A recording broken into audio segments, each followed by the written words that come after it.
Foi bom te ver outra vez, tá fazendo um ano. Foi no carnaval que passou. Eu sou aquele perro que te abraçou, que te beijou, meu amor. Eu escolhi a Mascarada e ele fala muito de mim, da minha vida, de meu marido, dos meus dias de casada, que meu marido era ciumentíssimo e que eu conheci, passei momentos de carnaval com ele. Uma vez eu fui a um baile de carnaval para vê-lo e quando ele chegou acompanhado de outra pessoa e eu fiquei irritadíssima, pensando que era uma namorada dele. Nessa época a gente tinha brigado. Mas ele não era uma amiga dele. Depois eu vim, mas essa pessoa com quem eu vivi 32 anos de minha vida foi aquela pessoa assim que eu acho que foi a pessoa que eu mais amei em termos de amores. Apesar de eu ter tido um bocado, eu casei 3 vezes.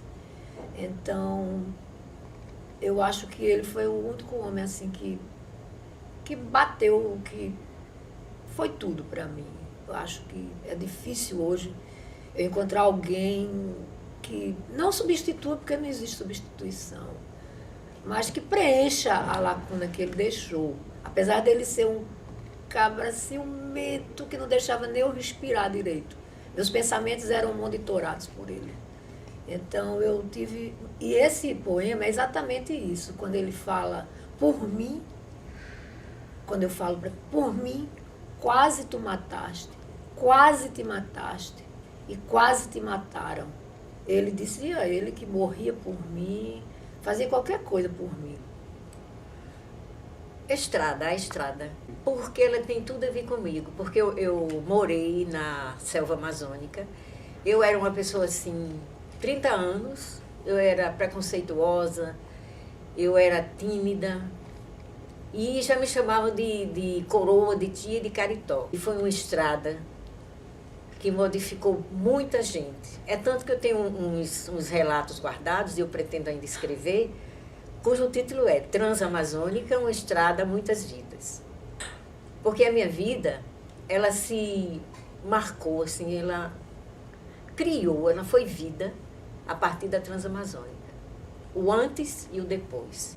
Eu tive umas paixões, mas amor daquele, que ainda hoje perdura, embora ele já tenha morrido, só foi um.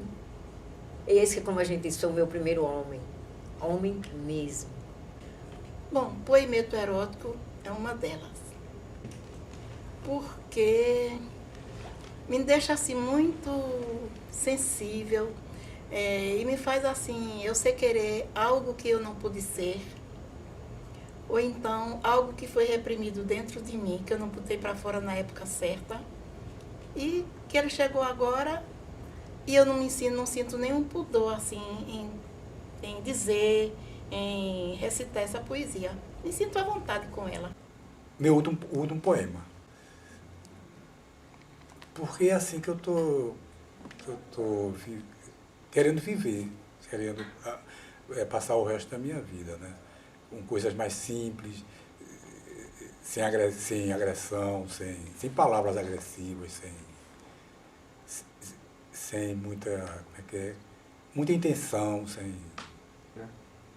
porque eu morei em uma casa e ano passado eu fui nesse local e a casa não existia mais, né? Aí me deu recordações de lembranças boas aliás, lembranças boas e ruins, né? Porque e quando eu cheguei só estava o espaço lá e uma árvore, né? Um pé de uma fruta, né? E eu me lembro muito dessa casa, eu sonho muito com essa casa ainda, e foi como se fosse a casa da minha infância, que não era da minha infância, nem da minha adolescência, mas é como se fosse. Quer dizer, quando eu cheguei nessa casa eu tinha 18 anos, e casei e saí dessa casa, e é como se fosse a minha última morada de quando eu era adolescente, rapaz, essas coisas.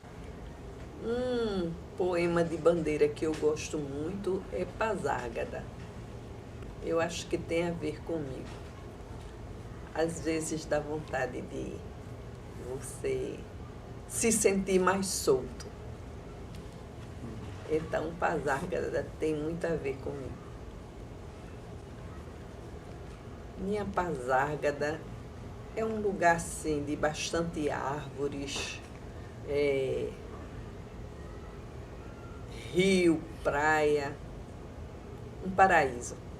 Eu já conhecia algumas poesias de bandeira e já havia trabalhado com meus alunos em sala de aula, como O Bicho, Meninos Carvoeiros. Achei difícil de trabalhar as poesias de bandeira dentro do teatro. Eu achava que não se realizaria.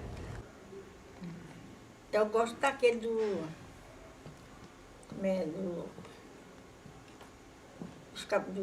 Caboclinho. Porque é mais animado, é alegre, mexe muito comigo. Porque eu passei uma vida na minha infância, muito triste. E com essas coisas eu me emociono demais. E aquele me tocou muito. Eu gostei muito daquela poesia aquela história da Rua da Aurora, a casa do meu avô. Aquele mexeu muito comigo, porque ele foi do tempo da minha infância que eu passei por tudo isso. E colocava a cadeira nas calçadas, né? E por aí muitas coisas, porque se eu for dizer mesmo, muitas coisas mexeu comigo. Também tem a história de Mané Bandeira, que é muito bonita. Eu gosto de mais alegre, mais expansiva, que a gente cada vez mais se desenvolva mais, fica mais melhor. Porque Cartas do meu avô é o seguinte, Manuel Bandeira morreu em 1968. E eu já era grande, quer dizer, já era uma moça feita. Então, coisas que Manuel Bandeira viu, eu também vi. Coisas que Manuel Bandeira fez, eu também fiz. Então, quando nós nos ajustamos assim a um escritor como ele, que é um escritor onde a mitologia dele é a família, mais do que tudo, onde então o pessoal da família são as pessoas mais queridas dele, eu também tenho esse mesmo ponto de vista. As lembranças das casas, eu também tenho esse mesmo ponto de vista. E os namoros também, que na época, digamos, as cartas, quando ele diz que o avô começou a escrever de uma maneira muito singela, com medo de ofender a avó dele, as cartas também me tocam forte, porque eu namorei quase 3 anos com o meu atual marido, através de carta. Então, eu digo que as cartas conseguiram levar as palavras através do tempo e firmar o nosso amor. Então, é como se elas tivessem asas, voassem e tocassem forte. Saudades é coisa que a gente sente, saudades é isso que faz a gente. Alguém que pensou, alguém que sofreu, alguém que o coração não esqueceu. Aí, Bandeira é muito ligado nessa área aí de amor, de não esquecer, de desejar tudo de bom. Ele capta como se no fim da história realmente ele viveu aquilo. Eu acho que é assim. Mas pode até essa música não ter nada a ver com ele, né? Mas eu acho que tem, justamente. Eu gostei muito dessa... o vento varria as frutas, varria as folhas, varria os meses. Essa foi uma poesia que eu achei muito bonita, mas como eu não ia ficar mesmo com ela, eu não aprendi bem. Mas ela me fez pensar muito bem nas coisas da vida. Assim, porque a gente está com muitos problemas, muita coisa. Aí o vento leva aquele problema da gente para bem longe e a gente fica numa boa.